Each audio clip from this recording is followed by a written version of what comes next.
O milagre de Marcos, quando a fé venceu a epilepsia rolândica. Marcos tinha apenas 9 anos quando os primeiros sinais apareceram. Era uma tarde de sábado, enquanto brincava no quintal de casa, quando de repente seus braços começaram a tremer sem controle. Os olhos se reviraram, a boca se contraiu em um espasmo, e em segundos ele caiu no chão, inconsciente. Sua mãe, Dona Maria, correu desesperada, segurando-o nos braços enquanto o corpo do menino sacudia em convulsões. Aquela cena se repetiria muitas vezes nos meses seguintes, sempre à noite ou ao amanhecer, como se um relógio invisível marcasse o sofrimento do garoto. Os médicos diagnosticaram epilepsia rolândica, uma forma rara da doença que afeta principalmente crianças e pode causar crises frequentes, atrasos na fala e dificuldades de aprendizagem. Os remédios ajudavam, mas não o suficiente. As crises voltavam, e a cada uma delas, o coração de Dona Maria se partia um pouco mais. O pai de Marcos, seu João, homem trabalhador e de poucas palavras, tentava se manter firme, mas a angústia era visível em seus olhos cansados. Até quando, Senhor? Ele murmura à noite, enquanto a esposa chora ao lado do filho adormecido, exausto após mais uma crise. Foi então que a vizinha, irmã Clara, uma senhora simples e de fala mansa, mas com uma fé que irradiava paz, bateu à porta deles com um convite: venham conosco na congregação cristã. Lá, os irmãos oram, e Deus ouve. Eu já vi coisas que só Ele pode fazer. Seu João, embora cético, não teve coragem de recusar. Dona Maria, que desde pequena ouvia falarem dos milagres na CCB, aceitou na mesma hora. Não temos mais nada a perder, disse, segurando a mão do filho. O primeiro culto foi uma surpresa. Marcos, ainda fraco das crises recentes, entrou na sala de reuniões acompanhado pelos pais e sentou-se em um banco de madeira simples, ao lado de outras famílias. Não havia instrumentos, nem palcos, nem holofotes, apenas irmãos e irmãs vestidos com modéstia, homens de camisa social e gravata, mulheres com vestidos longos e lenços na cabeça, todos com a Bíblia nas mãos. O ancião, um homem de cabelos grisalhos e voz serena, dirigia a reunião com uma autoridade tranquila, como um pai cuidando de sua casa. Os hinos começaram a ser entoados, e Marcos, embora ainda sonolento por causa dos remédios, sentiu algo diferente. As vozes se uniam em harmonia, sem acompanhamento musical, apenas a melodia pura saindo dos corações. Louvai ao Senhor, todos os povos, exaltai, ó, todas as nações. Ele não entendia bem as palavras, mas sentiu uma paz que não experimentava há muito tempo. Quando o ancião pediu que todos se ajoelhassem para orar, Dona Maria segurou a mão do filho com força, e lágrimas escorreram de seus olhos enquanto suplicava: Senhor, tem misericórdia do meu menino. Eu não aguento vê-lo sofrer mais. Os irmãos ao redor também oravam, uns em voz alta, outros em silêncio, mas todos com a mesma intensidade. Marcos, mesmo sem entender tudo, sentiu que aquelas pessoas estavam intercedendo por ele. E pela primeira vez em meses, dormiu uma noite inteira sem crises. As semanas passaram, e a família de Marcos não faltou a nenhuma reunião. Seu João, que no início ia apenas por acompanhar a esposa, começou a prestar atenção nas palavras do ancião, nas leituras da Bíblia, nos testemunhos dados de pé por irmãos que contavam como Deus os havia livrado de enfermidades, dívidas ou vícios. Um domingo, após a Santa Ceia, aquele momento solene em que o pão e o vinho eram repartidos em memória do sacrifício de Cristo, Marcos sentiu algo estranho. Uma espécie de calor no peito, como se uma mão invisível tocasse. Naquela noite, enquanto a família se preparava para dormir, Dona Maria notou que o filho estava mais animado. Mãe, hoje eu não tomei o remédio da noite, ele confessou, baixinho. Ela quase teve um ataque. Marcos, você não pode fazer isso. E se a crise voltar? Mas o menino, com uma serenidade que não era comum nele, respondeu: não vai voltar, mãe. Eu sinto que Jesus me curou. Dona Maria não dormiu naquela noite. Ficou velando o filho, com medo, mas também com uma pequena esperança. E quando o sol nasceu, Marcos acordou sorrindo. Mãe, eu sonhei com um homem de branco. Ele colocou a mão na minha cabeça e disse que eu estava bom. Ela abraçou-o forte, chorando, sem saber se era emoção ou medo de se iludir. O milagre não foi instantâneo como alguns imaginam. Nos dias seguintes, Marcos continuou sem tomar os remédios, mas as crises não voltaram. Os pais, cautelosos, levaram-no ao médico, que após novos exames ficou surpreso. as atividades epiléticas no cérebro haviam diminuído drasticamente. Isso não é comum, admitiu o neurologista. Mas se ele está bem, continuem observando. Foi então que seu João, que até então observava tudo em silêncio, tomou uma decisão. Na próxima reunião de domingo, ele se levantou e, com voz trêmula, deu seu testemunho: Irmãos, eu vim aqui desconfiado, achando que nada ia mudar. Mas Deus teve misericórdia do meu filho. Hoje, eu quero ser batizado nas águas, porque eu creio. A sala inteira se encheu de glória a Deus em aleluia, enquanto Dona Maria chorava de alegria. O batismo de seu João foi um dia inesquecível. Marcos, agora livre das crises, assistiu orgulhoso enquanto o pai era imerso nas águas, simbolizando sua entrega a Cristo. Depois, foi a vez de Dona Maria também se batizar, e finalmente, quando Marcos completou 12 anos, ele mesmo pediu para ser batizado. Eu quero servir a Deus, disse ao ancião, com os olhos brilhando. Anos se passaram. Marcos cresceu, tornou-se um jovem dedicado à igreja, ajudando nos cultos, visitando os doentes e sempre compartilhando seu testemunho. As pessoas perguntavam: como você foi curado? E ele respondia, com a simplicidade que aprendeu na CCB: não foi o remédio, não foi o médico. Foi Deus. Ele ouve quando a gente ora com fé. A lição que Marcos e sua família aprenderam não foi apenas sobre a cura, mas sobre a fé que sustenta. Na congregação cristã no Brasil, eles encontraram mais do que uma igreja, encontraram uma família. Uma família que não promete riquezas nem fama, mas que ensina a confiar em Deus acima de tudo. Que mostra que os milagres não são espetáculos, mas respostas silenciosas a corações sinceros. Até hoje, quando Marcos canta os hinos sem instrumentos, quando se ajoelha ao lado dos irmãos em oração, quando participa da Santa Ceia, ele lembra daqueles dias difíceis. E sorri, porque sabe, a mesma mão que o curou continua estendida para todos que buscam a Deus com humildade. Não há segredo. Não há fórmula. Há apenas fé. E isso basta. Marcos nunca imaginou que sua história inspiraria tantas pessoas.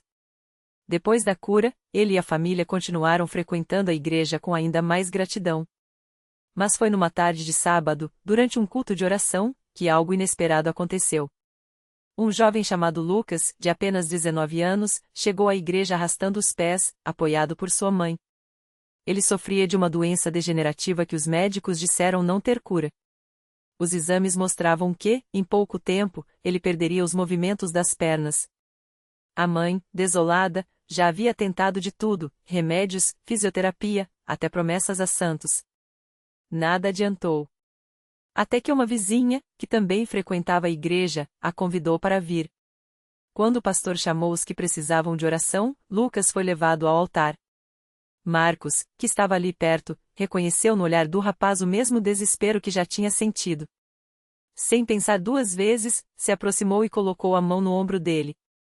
Deus me curou, disse Marcos, com voz firme. E ele pode curar você também. O pastor ungiu Lucas com óleo e começou a orar. A igreja inteira se uniu em clamor. Alguns choravam, outros levantavam as mãos. E então, algo extraordinário aconteceu. Lucas sentiu um calor intenso percorrer suas pernas. Primeiro, foi como um formigamento. Depois, uma força que ele não sentia há meses. Com lágrimas nos olhos, tentou se levantar. Tremendo, mas firme, deu um passo. Depois outro. E outro. A igreja explodiu em louvor. A mãe de Lucas caiu de joelhos, chorando sem parar. Meu filho está andando. Meu filho está andando. Ela gritava, entre soluços. Os médicos ficaram sem explicação. Os exames posteriores mostravam melhoras que a ciência não conseguia justificar. Mas Lucas e sua família sabiam: não foi a medicina. Não foi o acaso. Foi o mesmo Deus que curou Marcos. A notícia se espalhou. Pessoas de outras cidades começaram a vir à igreja, não atrás de milagres, mas atrás da fé que os produz. Alguns chegavam com dores físicas, outros com feridas na alma. E ali, entre hinos, orações e a palavra de Deus, muitos encontraram respostas. Marcos, que antes era um homem quieto, passou a dar seu testemunho com coragem. Ele não falava de si mesmo, mas da fidelidade de Deus. contava como, nos momentos mais escuros, quando até a esperança parecia se apagar, a igreja esteve ao seu lado. Como os irmãos oraram por ele sem cansar. Como o pastor o visitou no hospital, mesmo quando os médicos não davam mais esperança. A gente acha que a fé sopra quando tudo está bem, dizia Marcos. Mas é no deserto que a gente descobre que Deus é água viva. E assim, a igreja crescia.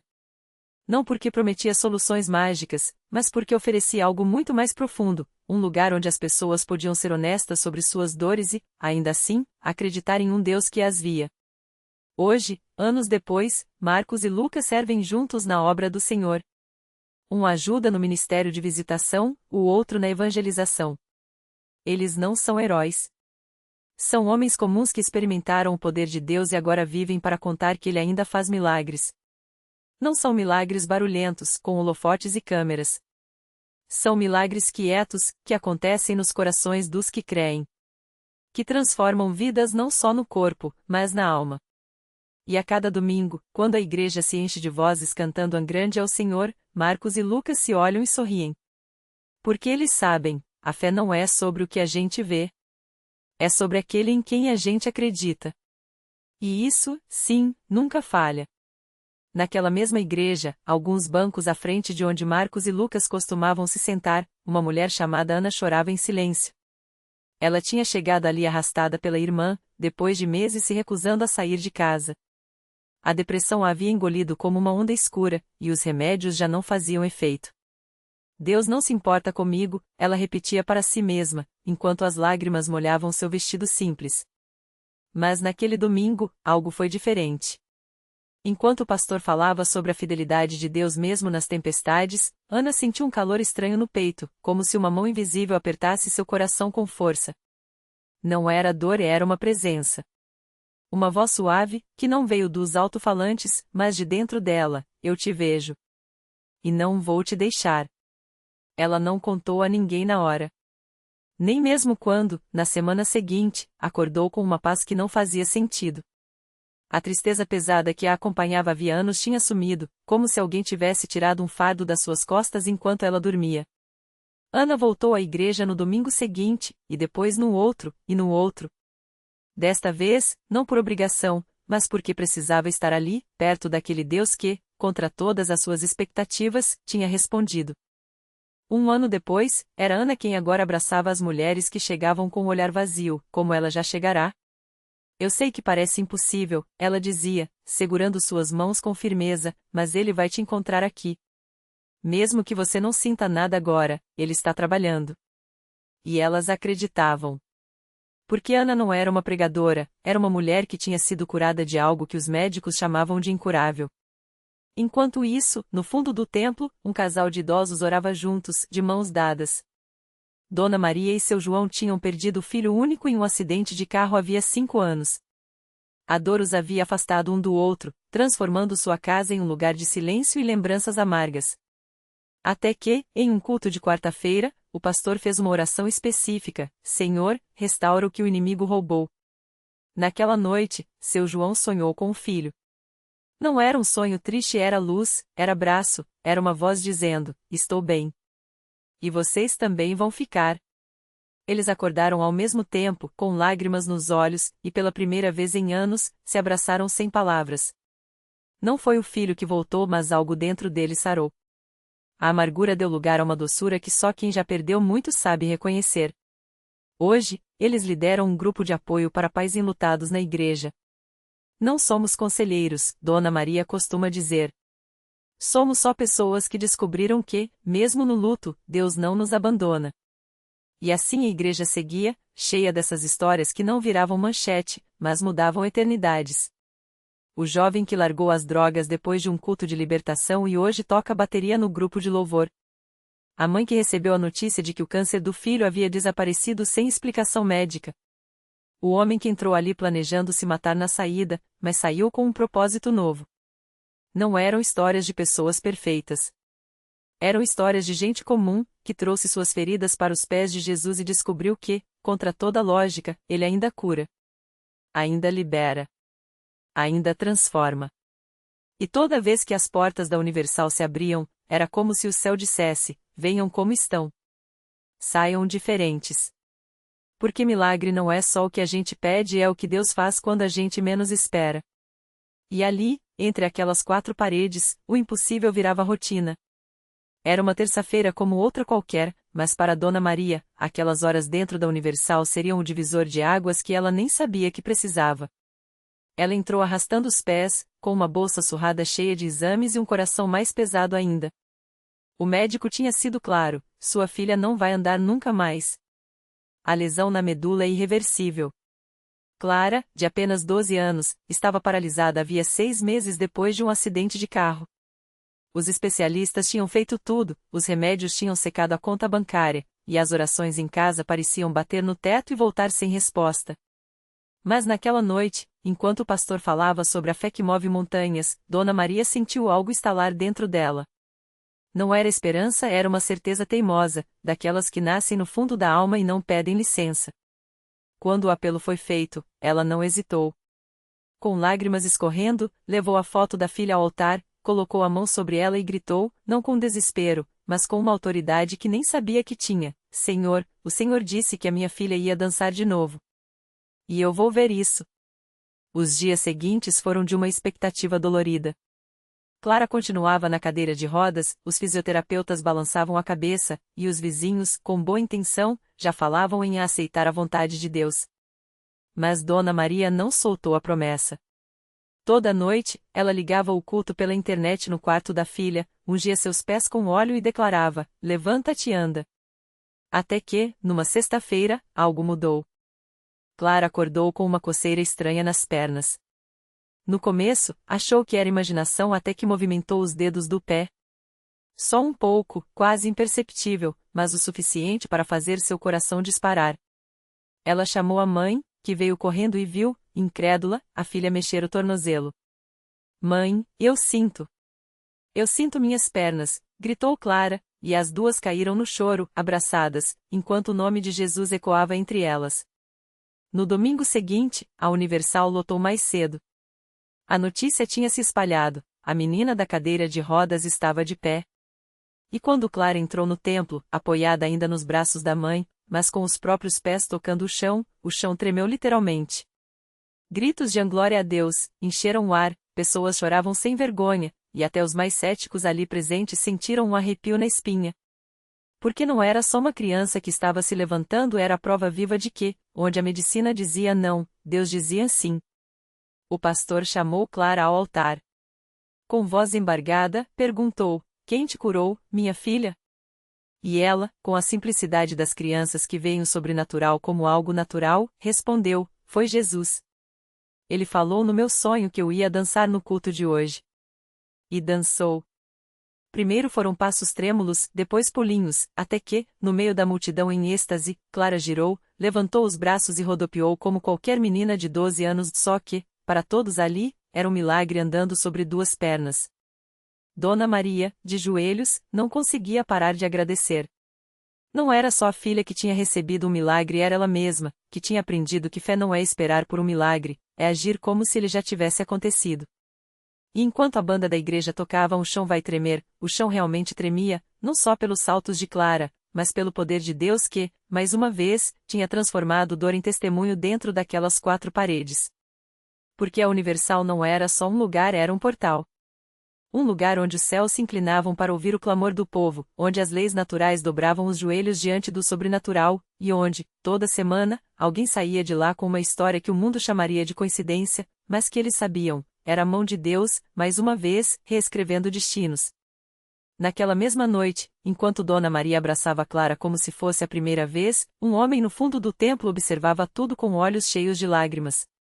Seu nome era seu João, um motorista de ônibus que há anos carregava um peso que nem os remédios nem os médicos conseguiram aliviar.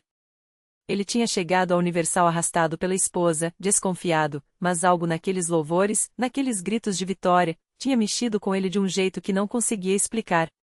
Quando o pastor chamou à frente aqueles que precisavam de um milagre, seu João hesitou. Mas então lembrou das palavras que ouvirá minutos antes: fé não é esperar, é agir como se já tivesse acontecido. Com as mãos trêmulas, ele se levantou e caminhou até o altar, onde dezenas de pessoas já clamavam, algumas chorando, outras com as mãos erguidas. O pastor impôs as mãos sobre sua cabeça e começou a orar com uma autoridade que fez o coração de seu João acelerar. Senhor, este homem veio aqui com dor, mas sai daqui com a tua paz. Declarou o pastor, enquanto a congregação respondia em uníssono, Amém. E então aconteceu. Uma onda de calor percorreu o corpo de seu João, como se algo invisível o envolvesse. Ele sentiu as pernas, antes rígidas pela artrose, amolecerem, como se óleo quente estivesse sendo derramado sobre elas. Com medo de ser ilusão, tentou dar um passo, e então outro. Sem dor. Sem aquele incômodo que o acompanhava há anos. Os olhos se encheram d'água de novo, mas dessa vez não era tristeza, era espanto, era gratidão. Eu tô andando! Gritou, e a igreja inteira explodiu em aplausos. Sua esposa, que o observava de longe, correu até ele, abraçando-o enquanto ele pulava assim, pulava como um menino. O pastor sorriu e disse: Isso aqui não é religião, meu irmão. Isso aqui é Deus mostrando que ele ainda faz o que fez nos tempos da Bíblia. E o melhor, ele não escolhe quem merece. Ele escolhe quem crê. Enquanto isso, do lado de fora do templo, uma jovem chamada Ana, que havia chegado ali por curiosidade depois de ver um convite nas redes sociais, observava tudo através da porta entreaberta. Ela tinha um diagnóstico recente, uma doença rara que os médicos disseram não ter cura. Veio sem esperança, só para dar uma olhada. Mas ao ver Clara dançando, seu João correndo, e ouvir aqueles gritos de glória a Deus, algo dentro dela quebrou. Se Deus fez por eles, sussurrou, entrando devagar, como se tivesse medo de ser notada. Ninguém a viu chegando, mas Deus viu. E quando o pastor fez o último chamado da noite, tem alguém aqui que precisa de um milagre hoje. Ana levantou a mão, tímida. Uma obreira se aproximou, colocou a mão em seu ombro e orou com ela. Não houve trovões, não houve luzes brilhantes. Só uma paz tão profunda que Ana soube, no mesmo instante, que algo tinha mudado. Na semana seguinte, os exames mostrariam o impossível, a doença havia desaparecido. E Ana, que chegou sem fé, sairia dali como mais uma testemunha de que, na Universal, os milagres não são contados, eles são vividos. Porque ali, entre aquelas paredes, não importava se você era rico ou pobre, doente ou são, cético ou crente. O que importava era uma só coisa: Deus ainda fala. E quando ele fala, até o impossível obedece. O milagre que não terminou no altar. Os médicos olharam os exames 1, 2, 3 vezes. Não há erro, disseram, incrédulos. O tumor que há meses roubava o sono de Ana, aquele que os especialistas chamavam de inoperável, simplesmente não estava mais lá. Não havia cicatriz, não havia rastro. Só um relatório médico carimbado com a palavra que ela nunca ousara sonhar: remissão completa. Mas Ana sabia a verdade: não era remissão. Era libertação. Naquela noite, ao voltar à igreja com o laudo nas mãos, não foram aplausos que a receberam, mas lágrimas. A obreira que orara por ela a abraçou forte e sussurrou: Deus não precisa de plateia para fazer milagres. Ele só precisa de um coração que diga um sim, um ponto. E Ana entendeu. Seu assim é não fora nas palavras, mas naqueles segundos de silêncio no altar, quando, pela primeira vez em anos, ela permitiu que alguém maior que suas dores tomasse suas mãos. A lição que ficou. Ana não se tornou uma pregadora. Não escreveu livros nem virou símbolo de nada. Voltou ao trabalho, à rotina, aos pequenos gestos que agora carregavam um brilho diferente. Mas havia algo que ela repetia, sempre que alguém lhe perguntava sobre aquele dia: um milagre não foi só o meu corpo sarar. Foi descobrir que Deus não espera a gente estar perfeito para nos abençoar. Ele nos encontra exatamente onde estamos, escondidos no fundo da igreja, com medo, sem fé, cheios de dúvidas. E ainda assim, ele diz: eu escolho você. Porque milagre, no fim, não é só o impossível virar possível. É o invisível se tornar real. E Ana, que chegou como uma sombra, saiu como uma prova viva de que, às vezes, a maior transformação não está no que muda fora, mas no que renasce dentro. Eles saíram cheios de espanto, a Marcos 5:42. Mas Ana saiu cheia de certeza: se Deus fez isso por ela, uma entre milhões, ele faria por qualquer um. Bastava chegar.